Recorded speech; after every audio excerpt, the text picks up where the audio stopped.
మీ మోకాల నొప్పులకు ఎటువంటి సర్జరీ లేకుండా ఎపియాన్ పెయిన్ క్లినిక్ అందిస్తున్న అత్యాధునిక చికిత్స. మాజీ మంత్రి పీజేఆర్ గారు అనగానే గుర్తొచ్చే ఆయన సేవలేంటి? మతాలకు అతీతంగా కులాల అతీతంగా అన్నా అని వెళ్తే అద్దుకొని పనిచేసిన నాయకుడు పీజేఆర్. అలాంటి పీజేఆర్ అందరి మనసులో చిరస్థాయిగా ఉండిపోతారని ఒకానొక సమయంలో అయితే ఆయన సస్పెండ్ కూడా చేశారు. ఖైరతాబాద్ కార్పొరేటర్ గా మీరు సాధించిన విజయాలేంటి? నేను ఎన్నో చేశానండి. మంచి కమ్యూనిటీ హాల్స్, మంచి రోడ్స్, ప్రజలకు ఆరోగ్యవంతంగా ఉండేటట్టు అంగన్వాడీ కేంద్రాలు కూడా ప్రతి కమ్యూనిటీ హాల్లో కట్టించి అక్కడ వాళ్ళకి ఫెసిలిటీస్ ఉండేటట్టు 5 ఏళ్ల నా శ్రమ ఈ రోజు డబుల్ బెడ్రూమ్ ఇళ్లలో వాళ్ళు హ్యాపీగా ఉంటున్నారంటే అదొక సాటిస్ఫాక్షన్. దాదాపు 245 ఫ్యామిలీలు అక్కడ ఉంటున్నాయి. అవకాశం వస్తే పీజీఆర్ లాగా విజయారెడ్డి కూడా పనిచేస్తుంది, మనకు అవైలబుల్ ఉంటుందనే నమ్మకం ప్రజల్లోకి తెచ్చియగలిగినాను. ఇప్పుడు జూబ్లీ హిల్స్ ఎమ్మెల్యే అభ్యర్థిగా విజయారెడ్డి గారు, మీకు అవకాశం రాబోతోందా? నా స్టాండ్ మాత్రం వెరీ క్లియర్. ఎవరు అడ్డం వచ్చినా, ఎవరు అడ్డుకున్నా కానీ పీజీఆర్ అన్న శక్తిని అడ్డుకోలేరు. కాంగ్రెస్ పార్టీ జెండా అక్కడ రెపరెపలాడించే బాధ్యత మేము తీసుకుంటున్నాము. ఎమ్మెల్యే దానం నాగేందర్ గారితో మీకు కొన్ని ఇష్యూస్ ఉన్నాయి అంటున్నారు. మీకు గనక టికెట్ వస్తే ఆయన సపోర్ట్ చేసే అవకాశం ఉందా? వాళ్ళందరినీ కలుపుకుపోతారా మీరు? చెప్తున్నాను, పర్సనల్ గా నాకు ఎక్కడ కలిస్తే నేను కాకానే మాట్లాడుతాను. ఉన్న రోజులు ప్రజలకు సేవ చేసుకుంటూ ముందుకెళ్తాం. అందరికీ నమస్కారం, నేను Swaroopa Potlapalli. Welcome to Suman TV. Jubilee Hills MLA Maganti Gopinath గారి అకాల మరణంతో ఇప్పుడు అన్ని పార్టీల టార్గెట్ జూబ్లీ హిల్స్ నియోజకవర్గంగా మారింది. కాంగ్రెస్ నుంచి 3 అభ్యర్థుల పేరు బలంగా వినిపిస్తోంది. అందులో ఒకరు విజయారెడ్డి గారు. ఆవిడ మరెవరో కాదు, ప్రజానాయకుడు, దివంగత మాజీ మంత్రి అయిన పీజేఆర్ గారి కుమార్తె. ప్రస్తుతం నాతో పాటు ఉన్నారు ఖైరతాబాద్ కార్పొరేటర్ అయిన విజయారెడ్డి గారు. ఆవిడతో మాట్లాడి నెక్స్ట్ పోటీలోకి దిగబోతున్నారా, ఏం చేయాలనుకుంటున్నారు, ఆవిడ యాక్షన్ ప్లాన్ గురించి తెలుసుకుందాం. నమస్తే విజయారెడ్డి గారు. నమస్తే. ముందుగా అసలు పీజేఆర్ అనగానే ఆయన చేసిన సేవలు ఎంతో మందికి గుర్తొస్తూ ఉంటాయి. ఈ నెల 28వ తేదీన కొండాపూర్ లో ఫ్లైఓవర్ ని సీఎం ప్రారంభించబోతున్నారు. దానికి పీజేఆర్ గారి జ్ఞాపకార్థంగా ఆయన పేరు కూడా పెట్టారు. ఏమనిపిస్తుంది? దీని మీద మీ అభిప్రాయం చెప్పండి. పీజీఆర్ గారు అంటే తెలంగాణ కోసం ప్రజాక్షేత్రంలో అటు చట్ట క్షేత్రాల్లో కూడా కొట్లాడిన నాయకుడు పీజీఆర్.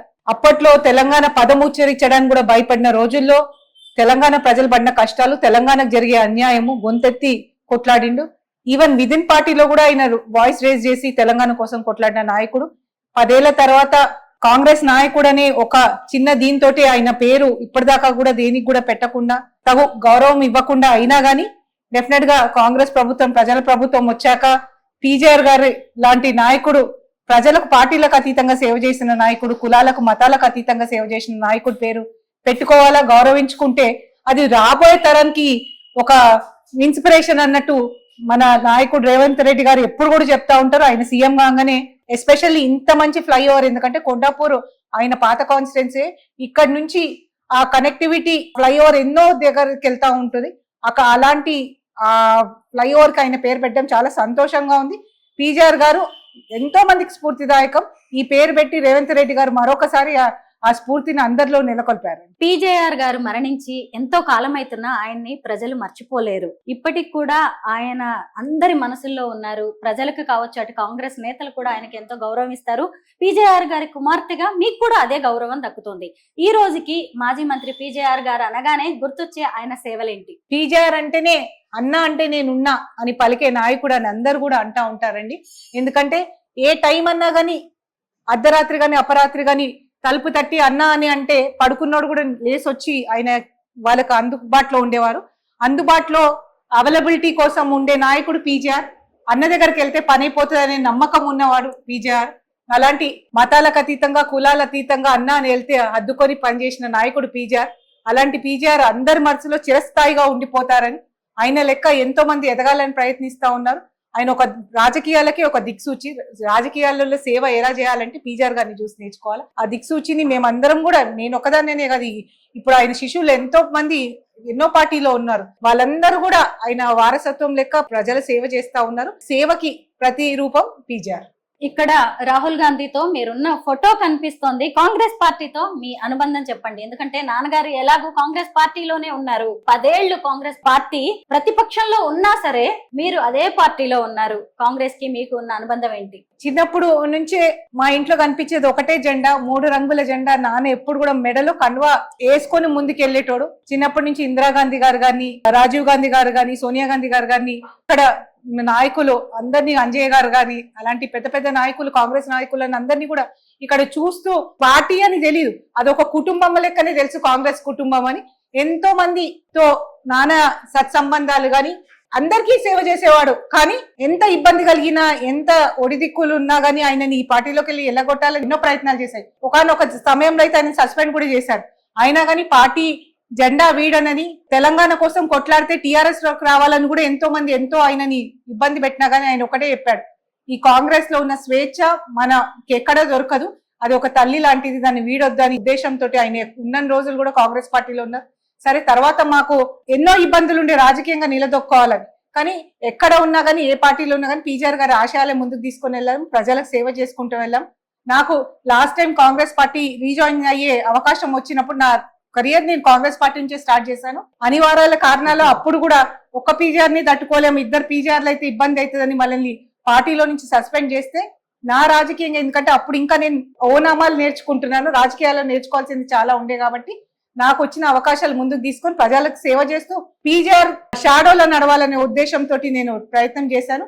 అవకాశం వచ్చినప్పుడు 4 years బ్యాక్ నేను కాంగ్రెస్ పార్టీలో ఇక్కడ నిలదొక్కోవాలనుకున్నప్పుడు, కాంగ్రెస్ పార్టీ దీని కింద ఎన్నో వృక్షాలు పెరిగాయి. ఇది ఒక కల్ప వృక్షం, ఎంతో మందికి కెరియర్ తో పాటు పనిచేసుకునే అవకాశం ఇచ్చింది. మీరు కూడా చూస్తుండొచ్చు, ఎన్నో గొడవలైనా, ఎంత ఇదైనా కానీ మళ్ళీ పార్టీ ఒక స్ట్రెంగ్త్ గా ఒక గూటి కింద అందరూ ఉంటారు. అలాంటి కాంగ్రెస్ పార్టీలో అవకాశం రావడం నా అదృష్టం అనుకుని కాంగ్రెస్ పార్టీ జాయిన్ అయ్యాను. జాయిన్ అయినప్పటి నుంచి కూడా ఇక్కడ కూడా నాకు ఒడిదుడుకులు ఉన్నా గానీ కాంగ్రెస్ పార్టీ అల్టిమేట్ గా ఇందులో ఉన్న స్వేచ్ఛ ఇంకెక్కడా ఉండదు, ఇది మన పార్టీ అనే ఉద్దేశంతో ముందుకు వెళ్ళడం జరుగుతుంది. లైఫ్ లాంగ్ కాంగ్రెస్ పార్టీ జెండా పట్టుకొని పీజీఆర్ గారు ఎలాగైతే నడిచారో ప్రజల సేవ చేసుకుంటూ ప్రజల మధ్యలో ఉంటూ పోతాం. రాజకీయాల్లో శాశ్వత శత్రువులు, శాశ్వత మిత్రులు ఉండరు అంటారు. కాంగ్రెస్ పార్టీతో మీది తరతరాల అనుబంధం అనేది అర్థమవుతూనే ఉంది. ఇక్కడ చూసారా, మీ నాన్నగారు పీజీఆర్ గారేమో రాజీవ్ గాంధీతో ఉన్నారు, ఇక్కడ చూస్తే మీరేమో రాహుల్ గాంధీతో ఉన్నారు. అయితే కార్పొరేటర్ గా, ఖైరతాబాద్ కార్పొరేటర్ గా మీరు సాధించిన విజయాలేంటి? ఖైరతాబాద్ కార్పొరేటర్ గా నేను ఎన్నో చేశానండి. ప్రజలకు ఎప్పుడు కూడా అందుబాటులో ఉంటూ ఏవైతే పెద్ద పెద్ద ఇష్యూస్ ఉండేనో అవన్నీ కూడా హ్యాండిల్ చేయగలిగినాము. ఎస్పెషల్లీ ఎక్కడైతే కమ్యూనిటీ హాల్స్ లేవో ప్రజలకు కమ్యూనిటీ హాల్స్ కట్టించడమే కాకుండా, మా ఖైరతాబాద్ నియోజకవర్గంలో నాలాల ప్రాబ్లం చాలా ఉంది. ఎందుకంటే నాలాల పక్కన ఇల్లులు ఉంటాయి, అవి ప్రాబ్లం అయినప్పుడల్లా కూడా 2 కోట్లు 3 కోట్లు పెట్టి రీటైనింగ్ వాల్స్ కట్టించడమే కాకుండా, మంచి కమ్యూనిటీ హాల్స్, మంచి రోడ్స్, ప్రజలకు ఆరోగ్యవంతంగా ఉండేటట్టు అంగన్వాడీ కేంద్రాలు కూడా ప్రతి కమ్యూనిటీ హాల్లో కట్టించి అక్కడ వాళ్ళకి ఫెసిలిటీస్ ఉండేటట్టు, ఎస్పెషలీ మహిళా గ్రూపులని అందరినీ కూడా ఎంకరేజ్ చేస్తూ, మహిళా శక్తిని ప్రమోట్ చేస్తూ, అదే విధంగా ఇక్కడ ఖైరతాబాద్ లో ఇక్కడ వాళ్ళే కాదు, ఇది చాలా ఇంపార్టెంట్ డివిజన్. ఎందుకంటే అటు ధనికులు ఉంటారు, పేదలు కూడా ఉంటారు అన్నమాట.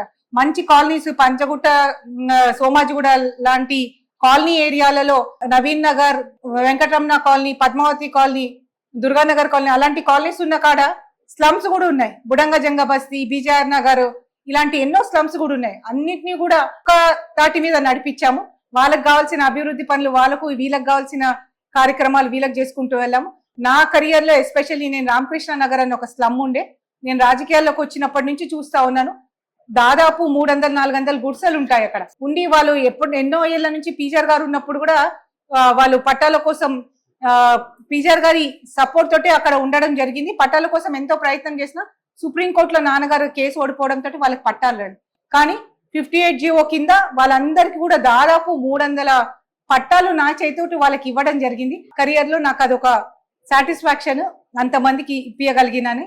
అదే కాకుండా కాంగ్రెస్ పార్టీలో జాయిన్ అయినాక అంబేద్కర్ నగర్ అని ఉంటది రోడ్ నంబర్ 45 లో, అక్కడ గుడిసెలు తీసేస్తున్నారని వాళ్ళు ఫోన్ చేశారు. నాన్నగారు ఉన్నప్పటి నుంచి అక్కడ ఉంటున్నామో, ఇప్పుడు ఈ బీఆర్ఎస్ ప్రభుత్వంలో మా గుడిసెలు తీసేస్తున్నారంటే ఇమీడియట్ గా స్పాట్ మీదకి వెళ్ళి, వర్షం పడుతుంటే కూడా మేము అక్కడ కూర్చొని ధర్నా చేసి ఆ గుడిసెలను అన్ని కాపాడడం జరిగింది. ఎంఆర్ఓ ఒక దిక్కు, పోలీసు వాళ్ళు వచ్చి అక్కడ నిలబడి తీయడానికి ప్రయత్నం చేస్తుంటే మేము అక్కడ ఉండి వాళ్ళందరినీ పంపించేస్తే అప్పుడున్న మినిస్టర్ డిక్లేర్ చేశారు మేము ఆ గుడిసెల జోలికి రాము అని. ఇప్పుడు వాళ్ళు చిన్న చిన్న రూమ్స్ లెక్క కట్టుకొని వాళ్ళు హ్యాపీగా ఉంటున్నారు. వాళ్ళకి మేము ఒకటే భరోసా ఇస్తున్నాం, ఎప్పటికన్నా వాళ్ళకు పట్టాలు అక్కడే ఇప్పి అన్ని విధాలుగా వాళ్ళకి ఫెసిలిటీస్ అందించడం మా లక్ష్యము. అది నేను ఒకటి సాటిస్ఫాక్షన్ ఉంది. ఇంకొకటి ఇక్కడ ఇందిరానగర్ లో కూడా డబుల్ బెడ్రూమ్ ఇల్లులు, అప్పట్లో డబుల్ బెడ్రూమ్ ఫస్ట్ ఇక్కడే అనౌన్స్ చేశారు కేసీఆర్ గారు ముఖ్యమంత్రిగా ఉన్నప్పుడు ఇక్కడికి వచ్చినప్పుడు. కానీ జనాలు అది ఖాళీ చేసి వెళ్ళి మళ్ళీ ఇల్లు కట్టిస్తారా లేదా అని భయం ఉండే వాళ్ళకి. మేము లోకల్ గా నిలబడి వాళ్ళకి ధైర్యం ఇచ్చి మీరు వెకేట్ చేయండి మేము కట్టిస్తామని ఆ ప్రభుత్వ పథకం పట్టుకొచ్చి ప్రజలకు కన్విన్స్ చేసి అక్కడ వెకేట్ చేయించి మధ్యలో 3 ఏళ్ళు 4 ఏళ్ళు పని ఆగిపోయింది. లోకల్ గా ఇబ్బందులై లేకపోతే ఆఫీసర్లు పట్టించుకోక బిల్డర్ వెళ్ళిపోయి మేము మళ్ళీ పట్టుకొచ్చి వాళ్ళతో కంప్లీట్ చేయించి 5 ఏళ్ల నా శ్రమ ఈ రోజు డబుల్ బెడ్రూమ్ ఇళ్లలో వాళ్ళు హ్యాపీగా ఉంటున్నారంటే అదొక సాటిస్ఫాక్షన్. దాదాపు 245 ఫ్యామిలీలు అక్కడ ఉంటున్నాయి.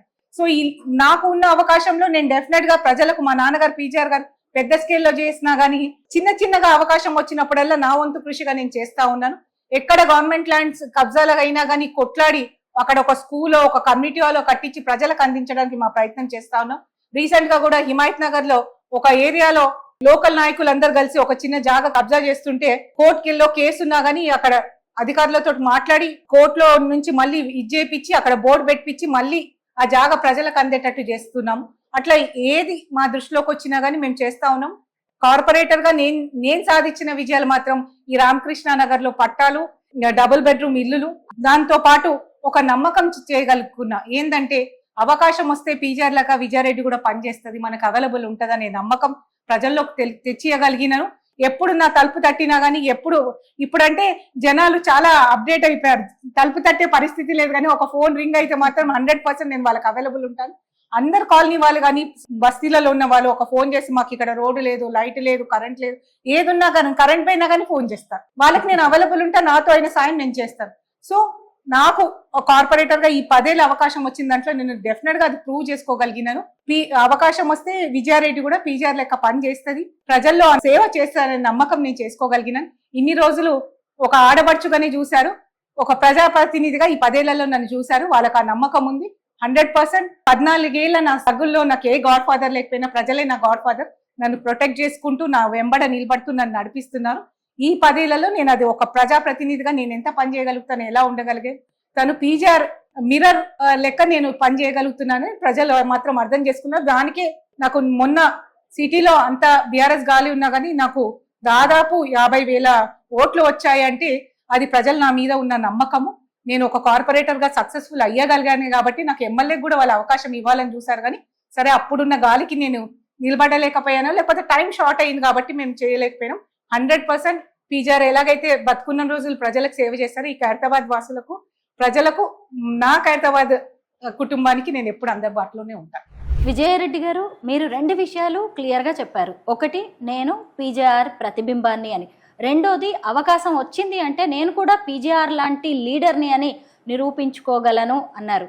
ఇప్పుడు జూబ్లీహిల్స్ ఎమ్మెల్యే అభ్యర్థిగా 3 పేర్లు బలంగా వినిపిస్తున్నాయి. ఒకటి అజారుద్దీన్, తర్వాత నవీన్ యాదవ్, ఆ తర్వాత విజయారెడ్డి గారు. మీకు అవకాశం రాబోతోందా? పీజీఆర్ కాన్స్టిట్యున్సీ జూబ్లీహిల్స్ కూడా అక్కడ కూడా ఎలాగైతే ఖైరతాబాద్ లో మేము ఇక్కడ పార్టీని స్ట్రెంథన్ చేసి కాంగ్రెస్ జెండాని రెపరెపలాడించడానికి ప్రయత్నం చేస్తున్నామో జూబ్లీహిల్స్ కూడా పీజీఆర్ గారి కాన్స్టిట్యున్సీ. అక్కడ కూడా కాంగ్రెస్ పార్టీ బలంగా ఉండాలని, గెలవాలని. ఎందుకంటే రేవంత్ రెడ్డి గారు ముఖ్యమంత్రి అయ్యాక ఆయన తీసుకొస్తున్న పథకాలు కూడా ప్రజలకు కాంగ్రెస్ పార్టీ అంటే ఇదేనన్నట్టు ప్రజలకు అందిస్తున్న విధానం చూస్తుంటే డెఫినెట్ గా ఇక్కడ ఎలాగైతే మాకు బాధ్యత ఉందో అక్కడ కూడా ఒక పార్టీని జెండా రెపరెపలాడించే బాధ్యత మాది. వచ్చే ఎలక్షన్ లో ఎవరు అభ్యర్థి అయినా కానీ పార్టీని గెలిపించుకొని కాంగ్రెస్ పార్టీ జెండా అక్కడ రెపరెపలాడించే బాధ్యత మేము తీసుకుంటున్నాము. అభ్యర్థులకు అతీతంగా రాబోయే రోజుల్లో జూబ్లీహిల్స్ కాన్స్టిట్యున్సీ కాంగ్రెస్ పార్టీ భారీ మెజారిటీ తోటి గెలవబోతుందనే నమ్మకం మాత్రం మాకున్నది.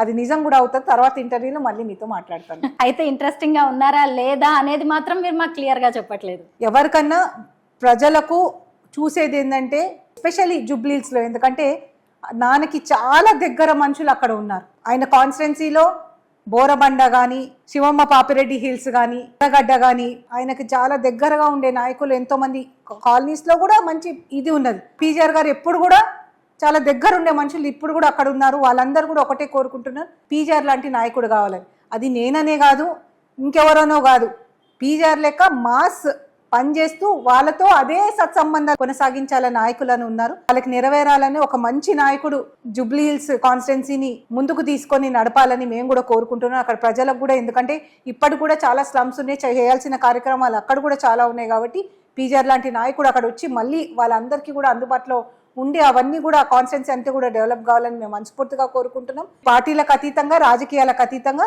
ఎప్పుడు కూడా ఒక జూబ్లీ హిల్స్ అనే కాదు, ఎక్కడ పీజీఆర్ గారి బిడ్డగా నేను సేవ చేయగలిగితే చేస్తాను. పార్టీలకు అతీతంగా, మళ్ళీ చెప్తున్నాను, పదవులకు అతీతంగా మేము ఎప్పుడు కూడా మా వంతు కృషి మేము చేసి డెఫినెట్గా రాబోయే రోజుల్లో జూబ్లీ హిల్స్ లో కాంగ్రెస్ పార్టీని 100% గెలిపించుకునే బాధ్యత మా అందరి. ఎమ్మెల్యే దానం నాగేందర్ గారితో మీకు కొన్ని ఇష్యూస్ ఉన్నాయి అంటున్నారు. మీకు గనక టికెట్ వస్తే ఆయన సపోర్ట్ చేసే అవకాశం ఉందా? వాళ్ళందరినీ కలుపుకుపోతారా మీరు? ఒకటండి, ఫస్ట్ ఆఫ్ ఆల్ నా టికెట్ పక్కకు పెడితే నాగేందర్కి నాకేం పర్సనల్ ఇష్యూస్ ఏమీ లేవు. నా పనిచేసే విధానం, ఆయన పనిచేసే విధానం.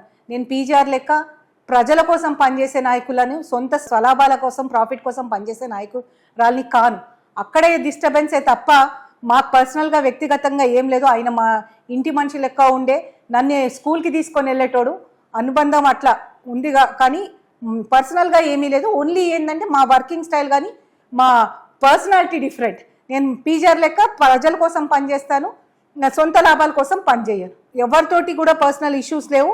నా స్టాండ్ మాత్రం వెరీ క్లియర్. ఎవరు అడ్డం వచ్చినా, ఎవరు అడ్డుకున్నా కానీ పీజీఆర్ అన్న శక్తిని అడ్డుకోలేరు. ఆయన బిడ్డగా ఆశయాలను ముందుకు తీసుకొని వెళ్తాను కదా తప్ప నాకు ఎవరితోడు కూడా విభేదాలు లేవు. అందరినీ కలుపుకొని పోతా. చెప్తున్నాను, పర్సనల్గా నాకు ఎక్కడైనా కలిస్తే నేను కాకానే మాట్లాడు. పర్సనల్ వేరు, ప్రొఫెషనల్గా ప్రజలకు మేలు జరిగే పని చేయడంలో మేము ఎవరికన్నా ముందు ఎవరున్నా కానీ ఉపేక్షించేదే లేదు. పీజీఆర్ గారు ఎలాగైతే నిలబడారో, ఆయన కూడా ఎంతో మందితోటి ఇష్యూస్ ఉండే, కానీ ఆయన నమ్మిన సిద్ధాంతాలకు ఆయన ఎప్పుడు కూడా డీవియేట్ అయిపోలేదు. అట్లే నేను నమ్ముకున్న సిద్ధాంతాలు, నాది ఒకటే సిద్ధాంతం, పీజీఆర్ గారి లెక్క సేవ చేయాలని, ప్రజలకు అన్యాయం జరగొద్దు, మన సొంత లాభాల కన్నా ప్రజల లాభాలు ముందు పెట్టాలా, ప్రజల సేవ ముందు పెట్టాలా, ప్రజల సంక్షేమం ముందు పెట్టాలి. అది చేసుకుంటూ ముందుకెళ్తాను. 100% అందరినీ కలుపుకొని పోతాను. ఇప్పుడు అంజన్ కుమార్ గారు ఉన్నారు, వీళ్ళందరూ కూడా మేము చూస్తూ పెరిగిన వాళ్ళం ఉన్నాం. కాకాని మాట్లాడతాము. హనుమంతరావు గారు ఉన్నారు, ఆయనను పెద్దనాన్న అంటాను నేను, ఎందుకంటే మా నాన్నకు అన్న లెక్క రాజకీయాల్లో ఏమి ఇబ్బందులు ఉన్నా కానీ ఒక పెద్దన్న లెక్క నిలబడి ఆయన సపోర్ట్ చేసేవారు. సో మాకు కుటుంబ సభ్యుల కన్నా రాజకీయంగా వీళ్ళందరూ కూడా మా కుటుంబం అనుకొని ముందుకు వెళ్ళే వాళ్ళం. కాబట్టి అందరినీ కలుపుకొని పోతాము. పార్టీలకని టికెట్లకని అవసరం లేదు. ఉన్న రోజులు ప్రజలకు సేవ చేసుకుంటూ ముందుకెళ్తాం. గత అసెంబ్లీ ఎన్నికల్లో జూబ్లీ హిల్స్ కాంగ్రెస్ అభ్యర్థిగా అజారుద్దీన్ పోటీ చేశారు. ఆయన ఓటమి పాలయ్యారు. ఇప్పుడు కూడా ఇక్కడ చూసినప్పుడు ఓటర్లు ఎవరు ఎక్కువగా ఉంటారంటే సంపన్నులు, అలాగే ముస్లిమ్స్ ఎక్కువగా ఉంటారు. ఒకవేళ ఇప్పుడు అజారుద్దీన్ గారు కూడా మళ్ళీ రేస్లో ఉన్నారు. ఆయనకు గనక టికెట్ వస్తే విజయారెడ్డి గారు సపోర్ట్ చేస్తారా? 100% చేస్తానండి. ఎందుకంటే Congress party first of all last time చాలా షార్ట్ టైంలో మా అందరికీ కూడా దాదాపు 15-20 రోజుల టైమే దొరికింది. అంతలోపు ప్రజలని రీచ్ కావడము, అంటే అఫ్కోర్స్ ఎప్పుడు రీచబిలిటీలో ఉన్నా కానీ ఎలక్షన్ ప్రాసెస్ మొత్తం కంప్లీట్ చేసుకోలేకపోయినాం. డెఫినెట్గా అది షార్టేజ్ ఉన్నది. అక్కడున్న నాయకులు, కార్యకర్తలు అందరి సహకారంతో అందరు సహకరించారు కాబట్టి ఆ ఓట్లు వచ్చాయి. ఇప్పుడు కూడా అందరు సహకరిస్తారు. మేము ఎస్పెషల్లీ అజారుద్దీన్ గారికి అని కాదు, ఎవరికి టికెట్ వచ్చినా కానీ కాంగ్రెస్ పార్టీ ఎందుకంటే ఇది నేషనల్ పార్టీ, మనం చెప్పలేము, మనం అనలేము. ఎవరికి కాంగ్రెస్ బీ ఫామ్ వచ్చినా కానీ గెలిపించుకొని తీసుకొచ్చే బాధ్యత మాది. ప్రజలు, కార్యకర్తల, నాయకులు ఎప్పుడెప్పుడైనా వేచి చూస్తున్నారు. 100% రాబోయే రోజుల్లో జూబ్లీ హిల్స్ సీటు ఇంతకుముందు కాంగ్రెస్ పార్టీదే ఉండే, ఇప్పుడు కూడా కాంగ్రెస్ పార్టీదే ఉంటుంది. ఖైరతాబాద్ ఎమ్మెల్యేగా మీరు పోటీ చేసి ఓటమి పాలయ్యారు. అయితే ఇప్పుడు మళ్ళీ ఉప ఎన్నిక వచ్చింది. ఈ టైంకి మీరు ఏదైనా బలాన్ని పుంజుకున్నాను, నా శక్తి ఇది అని చెప్పగలిగేది ఏదైనా ఉందా? జూబ్లీ హిల్స్ ఎమ్మెల్యేగా దీనికి నేను అర్హురాలిని అని మీరు అనుకుంటున్నారా? ఒకటి మేము ఎప్పుడు కూడా పదవుల కోసం పనిచేయలేదు. ప్రజల సేవ చేసుకుంటూ ప్రజల్లో మమ్మైకి అవుతూ ముందుకెళ్ళాము. రాజకీయాల్లో అవకాశాలు వస్తుంటాయి, వెళ్తుంటాయి. పదవులకు మనం వన్నదే వాళ్ళం, మనకు పదవులు వన్న కాదు. కాబట్టి ఎమ్మెల్యే అనే ఒక ట్యాగ్ మాత్రమే. 100% ప్రజల్లో ఇప్పుడు 2 ఏళ్ళు అయింది మీరు అడుగుతున్నారు. నిన్న మొన్న కూడా మేము ఒక మీటింగ్కి వెళ్తే అక్కడ కూడా ఇబ్బందులు అయినా ఎంత క్యాడర్ నా వెనుక ఉన్నది అని దానికి రీజన్ నేను ఒక నాయకురాలు లెక్క వాళ్ళందరినీ ఇప్పటికి కూడా గ్యాదర్ చేసుకుంటూ వాళ్ళకు ఒక నమ్మకం కలిగిస్తున్నాను. నా నాయకత్వంలో ఖైరతాబాద్ నియోజకవర్గంలో ఇంకా అభివృద్ధి చేయగలుగుతాము, ప్రజలకు సేవ చేయగలుగుతామనే నమ్మకం ఉందే. కాబట్టి ఇంతమంది కార్యకర్తలు, నాయకులు నా వెనుక ఉంటున్నారు. ఎంతో గర్వంగా చెప్పుకుంటా. 14 ఏళ్లలో నేను చెప్పుకోదలిగిన పదవి నాకు ఏది లేకపోయినా కానీ ప్రజల్లో ఆ నమ్మకం నేను చేసుకున్నాను కాబట్టి ఒక లీడర్గా నాకు ఇంత స్ట్రెంగ్త్ ఉన్నది. ఆ స్ట్రెంగ్త్ని రోజు రోజుకి ఇప్పుడు ఉప ఎన్నికలని లేకపోతే ఎలక్షన్లని పనిచేసే తత్వం మాది కాదు. ఎప్పుడు 24/7 మేము ప్రజల కోసం పనిచేస్తూ ఉంటాం. పీజేఆర్ గారు ఎంతో గొప్ప నాయకులు, ఎంతో మందికి ఆయన ఆదర్శం. మీరు కూడా చక్కగా ఫోటో పెట్టుకున్నారు, మీ చైల్డ్హుడ్ ఫోటో అనుకుంటా. మై బాపు మై ఇన్స్పిరేషన్ అని చెప్పి. మీకు నాన్నగారు అనగానే గుర్తొచ్చేది ఏంటి? ఆయన కుమార్తెగా గర్వంగా చెప్పుకునే క్షణాలు ఏంటి? మా నాన్న ఒక లీడర్తో పాటు ఒక మంచి మనసున్న మనిషి. ఎప్పుడు కూడా ఇంట్లో మేము ఎవరినైనా పనులను నడిచినా కానీ పిలిచి చెప్పేవారు, నీకేమన్నా ఉంటే నువ్వు చెప్పాలా కానీ అరవద్దు, ఎందుకంటే నీకు అంత కోపము అంత ఫ్రస్ట్రేషన్ ఉంటే నీ స్థాయి గల వాళ్ళతో కొట్లాడు, ఎందుకంటే వాళ్ళు కూడా నేను తిట్టగలుగుతారు. మన స్థాయి కాని వాళ్ళని తిడితే వాళ్ళు మనసులో తిట్టుకుంటారు, అది నీకు మంచిది కాదని చెప్పేవారు. ఆ మంచి మనసు ఆయనకు ఉన్నది. మంచి మనసున్న మనిషిగా నేను చూస్తున్నాను. మనసుతోటి ఆయన ఎంతో పనిచేశారు కాబట్టి మంచి మనసున్న నాయకుడిగా నేను ఎదగాలని మై బాపు మై ఇన్స్పిరేషన్ అని ఇది నేను ఆఫీస్లో పెట్టుకున్నాను. పీజర్ గారిని చూడంగానే మాకు అదే గుర్తొస్తుంది. ఎప్పుడు కూడా మన చిన్న స్థాయి వాళ్ళని బెదిరియొద్దు, ఏమనొద్దు, వాళ్ళకి హాని కలిగించొద్దు, వాళ్ళు మనసులో తిట్టుకున్నా కానీ మనకు మంచిది కాదని చెప్పేవారు. ఒక వాక్యం నాకు ఎప్పుడు కూడా లైఫ్లో గుర్తుండిపోయింది. అంటే ఎవరి స్థాయి మనం చెప్పే వాళ్ళం కాదు, కానీ ఎవరన్నా మన దగ్గరకు వస్తే విసుక్కోను నేను. మా నాన్నగారు కూడా చెప్పేవారు, ఎంతో మంది పేదలు పొద్దున్న లేస్తే ఇంటి ముందు కనిపించేవారు. ఏమి అంటే వాళ్ళు అంటుండే, పైసున్నోడు ఎక్కడికైనా పోయి పని చేయించుకుంటాడు, కానీ మన మీద నమ్మకం ఉంది కాబట్టి నేను అన్న దగ్గరికి వెళ్ళి పని చేయించుకుంటా అని వచ్చే వాళ్ళేకి మనం చేస్తే 100% మనం ఒక లీడర్గా ఒక మనిషిగా మనం విలువ ఉన్న వాళ్ళమని నాన్న చెప్పేవారు. అలాంటి మంచి విలువలు ముందుకు తీసుకొని వెళ్ళాలని, ఒక నాయకురాలు లెక్క కాదు, ఒక మంచి మనసున్న నాయకురాలు లెక్క ఎదగాలని నా ఆశయము. అందుకే మై బాపు మై ఇన్స్పిరేషన్ అని పెట్టుకున్నాను. గ్రేట్. మేము నాన్నగారిని నాన్న అనేటోళ్ళం కాదు, బాపు అని పిలిచేయడం అలవాటు. అందుకే మై బాపు మై ఇన్స్పిరేషన్ అని పెట్టుకున్నాను. పీజేఆర్ కుమార్తెగా మీరు కూడా ప్రజా లీడర్లా నిలబడాలని, అందరికీ అండగా ఉండాలని మేము కోరుకుంటున్నాం. ఆల్ ద బెస్ట్ విజయ్ గారు. థ్యాంక్స్ అలాట్ అండి.